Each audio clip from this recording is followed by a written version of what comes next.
Hi, my name is तेरावाब and आज हम पढ़ने वाले हैं capacity of an isolated spherical conductor. कोई एक स्फेरिकल कंडक्टर है जिसके लिए हमें कैपेसिटी फाइंड आउट करनी है। देखिए,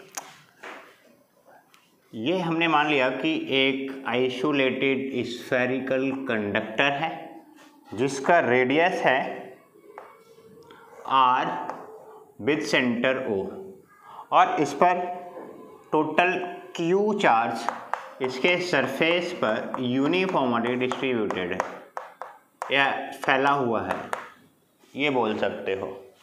ओके, तो यहाँ पे हम लिखने वाले हैं, let us consider an isolated spherical conductor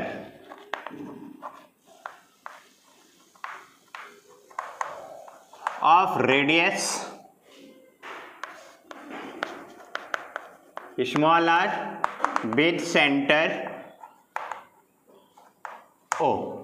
okay, और उसके बाद हमने क्या बोला, इसके सरफेस पे total plus Q charge spread है। ओके, तो यहाँ पे लिखेंगे plus Q charge spreads means होता है फैला हुआ over the surface of sphere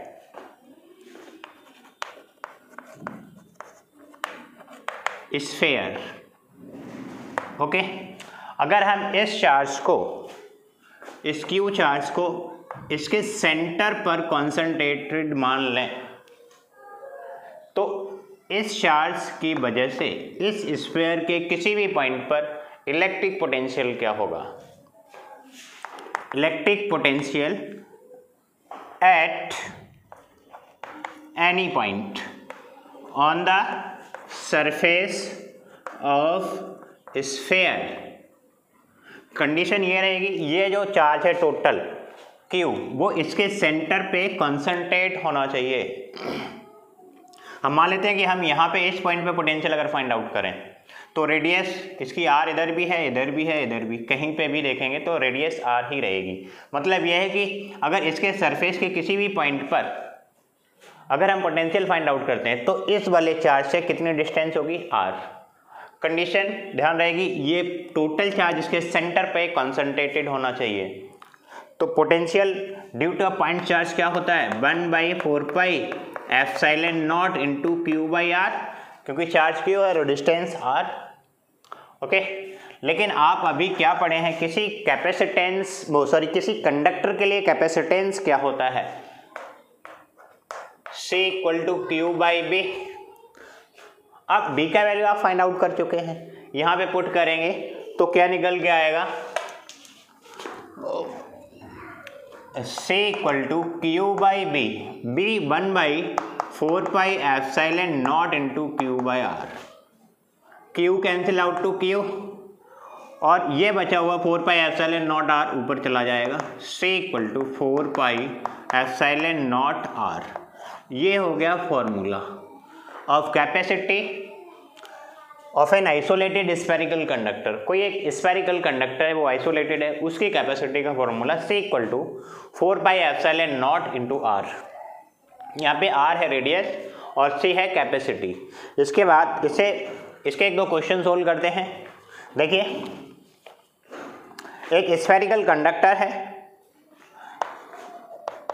जिसका डायमीटर है 1 मीटर, तो रेडियस क्या हो जाएगा, 0.5 मीटर। अब इसकी कैपेसिटी फाइंड आउट करनी है तो C equal to question mark, अभी आपने क्या फॉर्मूला पढ़ा, C equal to 4 pi epsilon naught R। आपने 1/4 पाई एप्सिलॉन नॉट का वैल्यू पढ़ा था equal to 9 into 10 to power 9 newton metre square पर कूलम स्क्वायर। ओके, अगर यहाँ से एप्सिलॉन नॉट का वैल्यू अगर फाइंड आउट करेंगे, 4 पाई एप्सिलॉन नॉट का, तो ये 1/9 इंटू 10 टू पावर 9 हो जाएगा कूलम स्क्वायर पर न्यूटन मीटर स्क्वायर। तो इसका वैल्यू यहाँ पे हम रखेंगे 1/9 into 10 to power 9 into R है 0.5। ओके, आप इसे एक बार वीडियो को स्टॉप करके कैलकुलेट करके देखिए और बताइए कितना आ रहा है। हो गया। जब आप इसे सोल्व करेंगे तो यह आएगा 0.555 इंटू 10 टू पावर माइनस का 10 फैरड। इसको हम लिख सकते हैं 55.5 पिको फैरड। ओके, अगला एग्जाम्पल है हमारा एग्जाम्पल नंबर 2। इसमें कह रहा है कि एक स्फेरिकल कंडक्टर है जिसका रेडियस है 10 किलोमीटर और कैपेसिटेंस फाइंड आउट करना है, जिसे आप कैपेसिटी बोलते हो। तो रेडियस 10 किलोमीटर, अगर इसे आप मीटर में कन्वर्ट करेंगे तो कितना हो जाएगा? 10 into 10 to power 3 that is 10 to power 4 metre. Find out करना है कैपेसिटी। तो यहाँ पे C equal to 4 pi epsilon naught into R, ये फॉर्मूला अप्लाई करेंगे। इसका वैल्यू अभी आपने क्या निकाला था? 1/9 into 10 to power 9 into R कितना है? 10 टू पावर 4। ये वाली वैल्यू ऊपर लेके जाएंगे तो ये 1/9 इंटू 10 टू पावर -5 बचेगा। ऐसा करते हैं 10 का मल्टीप्लाई और 10 से डिवाइड कर देते हैं, तो ये कितना हो जाएगा? 1.1 into 10 to power -6 farad. Okay, अगर आप चाहो तो इसे आप ऐसे भी लिख सकते हो 1.1 माइक्रो फैरड। हो गया। इसी तरह से आप और भी बहुत सारे एग्जाम्पल सोल्व करते हैं। जस्ट लाइक आपसे अगर ये पूछ लिया जाए कि अर्थ की कैपेसिटी क्या होगी, क्योंकि उसकी तो रेडियस आपको पता है 6400 किलोमीटर होती है, 11th क्लास में पढ़ चुके हैं आप। ओके, तो एक बार इसे नोट करिए, फिर वो भी कैलकुलेट करते हैं। अगर आप नोट नहीं कर पा रहे हैं तो वीडियो को पॉज करके नोट कर लिया करें। चलिए, अर्थ का रेडियस होता है 6400 किलोमीटर और इसका कैपेसिटी फाइंड आउट करना है। 1 मिनट वीडियो को स्टॉप करके आप चाहो तो ट्राई कर सकते हो। चलिए, capacity of earth, radius of earth R equal to 6400 kilometre, that is 6.4 into 10 to power 6 metre. और आपको फाइंड आउट करना है C